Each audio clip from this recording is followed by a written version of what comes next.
Hello! Thank you for joining me for yet another adventure in Australian literature. Now, before we get started, I have a few things to show you. Remember, we don't have a Patreon or sponsorship or advertising on this channel, so the way to support us is come along to the shop where we have templates and, sorry, things just falling down, t-shirts, because Her Infernal Majesty insists that we show you, and of course we have books, and one book in particular is the book Poisoning the Nest by Natalie Muller is now out in paperback, so if you would like to pick that up, just go across to the website. And let's get on with our topic for today. So, our topic for today is not a novel, but a concept that has rather plagued Australian cultural output for, well, as long as there have been Australian cultural output, at least white Australian cultural output. And it is a concept that was first identified, first named in the fourth edition of the 1950 Meanjin magazine by A.A Phillips, and that is the very famous Cultural Cringe. Now, we like to think that we've outgrown the cultural cringe, but it's a bit more slippery than that. So let me first explain what the cultural cringe is. A.A Phillips identified the cultural cringe, sorry, I'm losing my hat. A.A Phillips identified the cultural cringe as a feeling of inferiority by Australian intellectuals and creatives when comparing their output to people from overseas. So obviously anything from overseas, according to the cringe, is better than anything that we are producing internally in Australia. So ultimately what this meant is it's sort of like an imposter, it's like imposter syndrome on a massive national scale. Of course, this was really, really good if you're a third-rate orchestra in England or Czechoslovakia or Venezuela or anywhere else in the world, because you come to Australia and everyone would think you're brilliant, and it's like, are you kidding? They're shit. But no, they're not us, so they must be better. This is the attitude that had people, basically the press at Mascot Airport would be, what do you think of Australia? To any visitor coming from overseas is really embarrassing. When you watch it now, when you watch those old press conferences, they're so embarrassing. It's like, I don't know, I'm really, really jet-lagged and I probably drank a bit too much on the plane and now I'm stuck talking to journalists at Mascot Airport and I have no idea what time zone I'm in, but yeah, sure, your country's great. It's embarrassing. And this is what A.A Phillips talks about in his essay in 1950. This is the cultural cringe. Now, how does this relate to us in 2022 as writers? Well, when I did my degree in 2013,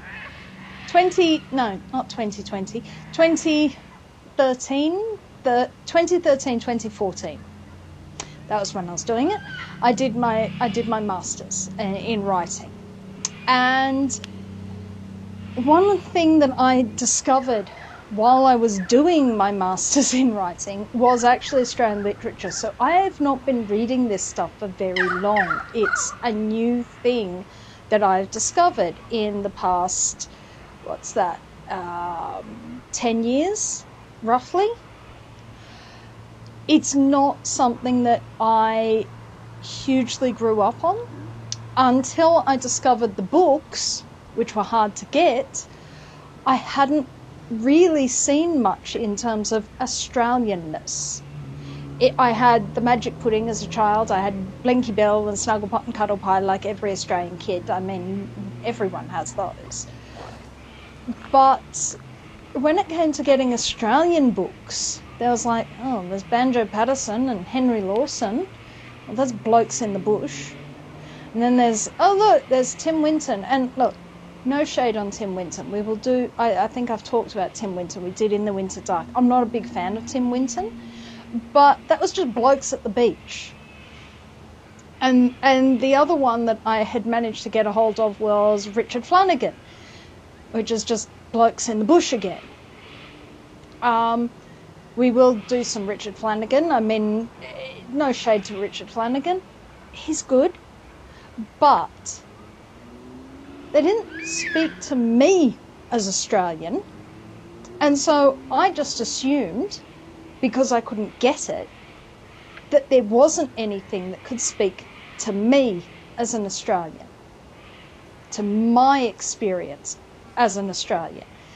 And I discovered that this was quite a common occurrence for many, many people who I was doing my degree with, because Australia was not something you wrote about unless you were writing memoir. Interesting things happened out there. The idea that you would actually write a book set in your own country, or a book that was where your own country was an important part of it. No, we want to set it in New York or an alien place or this or that or the other. It's, and it turns out it's very, very hard. I spent the first half of my writing career, the first half before I could get something that was publishable, writing other places. I wrote other places because I did not think that there was anything interesting could happen here.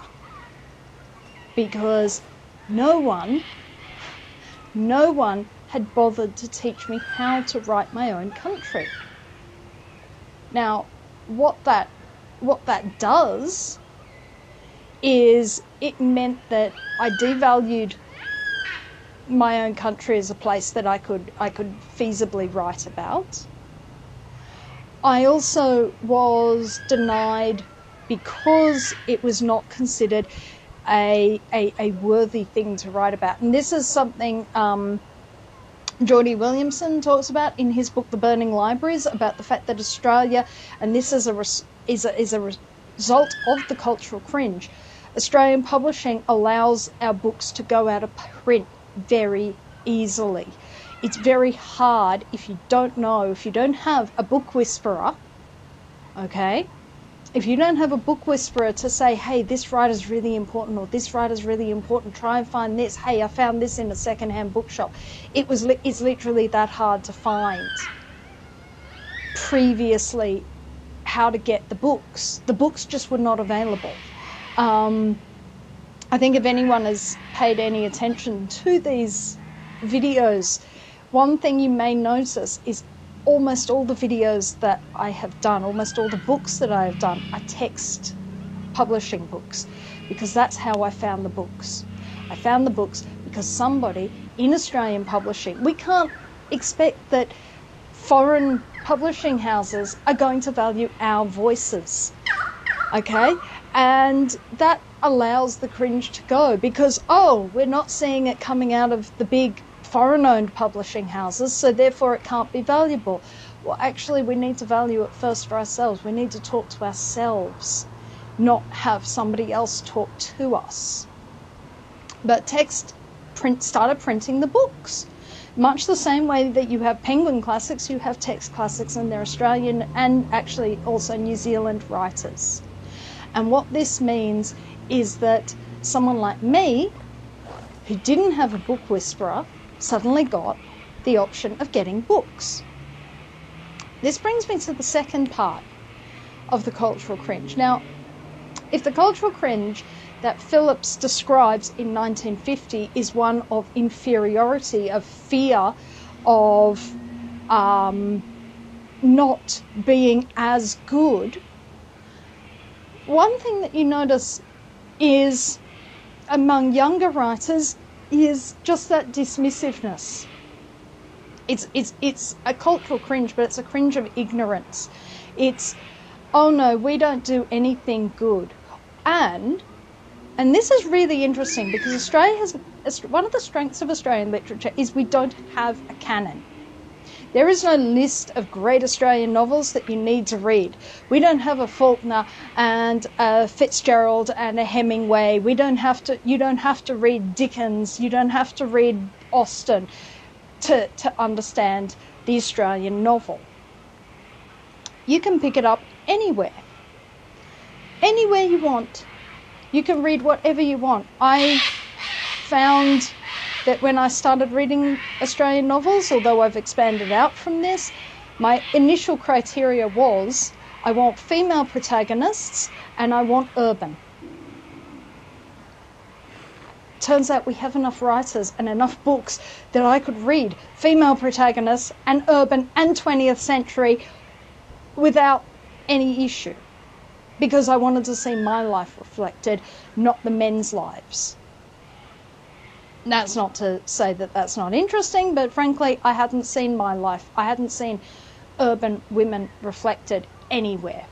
So for me, that was a priority in terms of choice of book. What happens for younger writers or writers who don't read Australian literature is you get the ignorance of, I don't know how to write it. Younger writers are afraid, and this was something that was expressed by teachers of creative writing. There's actually an essay from Text Journal, which I'll link down below if I can find it. I should be able to find it. Talking exactly about this thing, that students were reluctant to read Australian writing in case it wasn't good.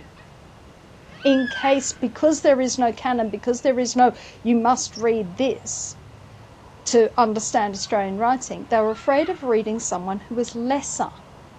Now, anyone with a bit more reading experience will tell you a cultural canon does not guarantee you will read great things. I mean, I read Gatsby, but it's good. It's good. It's not, I mean, I've read other things. It's not. It's good. I'm not gonna diss Gatsby, but it's not. I'm not American, so I probably don't know. But we don't have anything like that in this country. The closest thing we have is Patrick White, and Patrick White is as scary as Joyce. Nobody reads Joyce and nobody reads Patrick White. You should. It will make you a better writer. But no one's going to say, oh no, you're not a proper Australian writer if you haven't read Voss or The Tree of Man. Do read Voss and The Tree of Man. They're really, really good. But you're not going to fail as an Australian writer if you haven't. You're also not going to fail as an Australian writer if what you have read is Kate Grenville and Elizabeth Harrower and Miles Franklin, Henry Handel Richardson. If you just read the women, Elizabeth Jolley, just read the women and you'll get a version of Australia.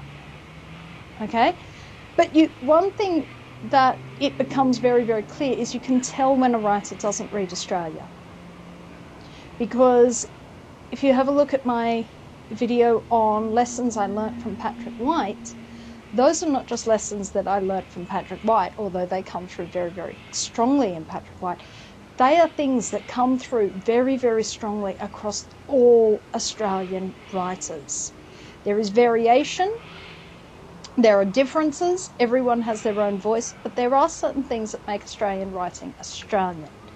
And for as long as we continue to embrace the idea that our writing is cringy, that we are inferior in some way, it's a lie. It's as big a lie as imposter syndrome. It works very, very well to keep us in a little box.